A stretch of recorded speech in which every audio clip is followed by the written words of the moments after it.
with J-Lo and Ben divorcing, they still have that monster house that they're trying to sell. And you'll be shocked at some details about this house, the price, and what they're still paying a month, and who's paying it.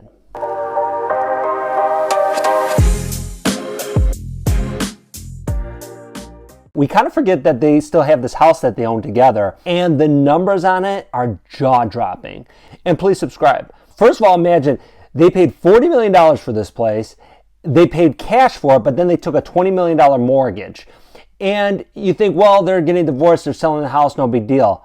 Well, they still have to pay for that. It's not like they just walk in and say, well, when it's paid, the money will be paid back. They still have to pay for that.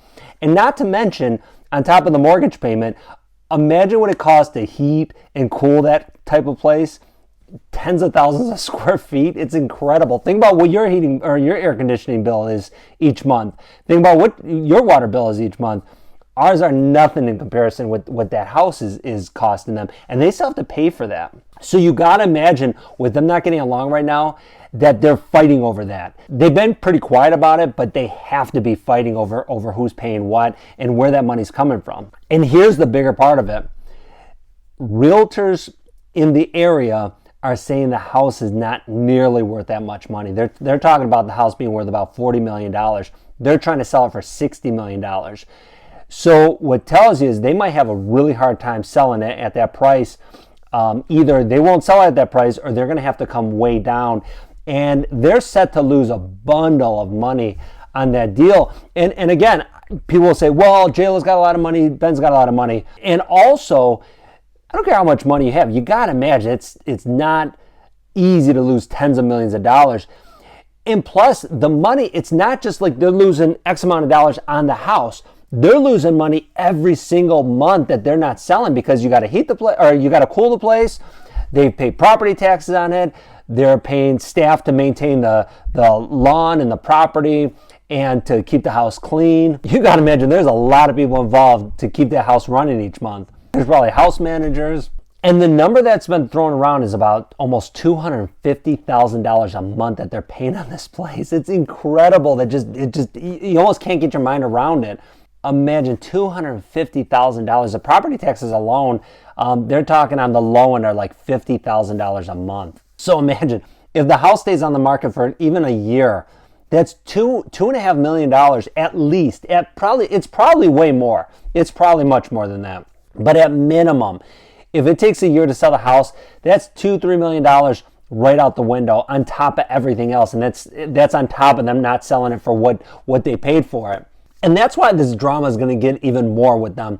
And you know it's not going to stop because if they were fighting over little stuff, you got to imagine there's going to be some big battles coming up, fighting over this house, who's paying for it, how much they're paying for it, where the money's coming from, and who's paying the difference of that mortgage. If they essentially paid a total of $60 million for the house and they sell it for $40 million, there's $20 million that they still owe.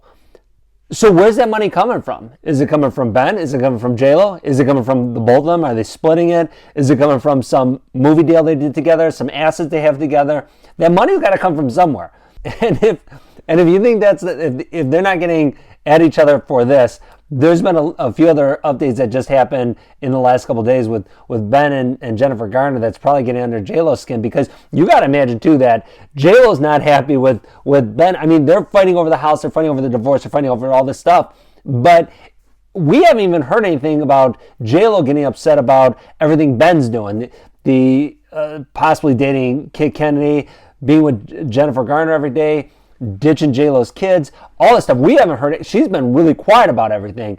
She's been laying low, and ironically, Ben wants to be private, but he's the one that's been out and about everywhere, and we hear constant stuff about him. But you got to imagine she's pretty ticked off about the way he's kind of acting about everything, about how he's just so nonchalant, like he's just blowing it all off, even though it was him that pursued everything and pushed for everything and pushed and this is the thing too, he pushed for them to get that mansion together. Now I can't imagine that J-Lo exactly was against it. She's probably all for it because J-Lo's got high taste and she's got high luxuriously. So that was probably not a hard sell to make for her to get that mansion, but that was a long-term play that he was pushing. So she was probably thinking, hey, you know, it's long term. I'm good with it. And then he bails. So it's such a weird situation. It's so odd. And there's going to be a lot more drama.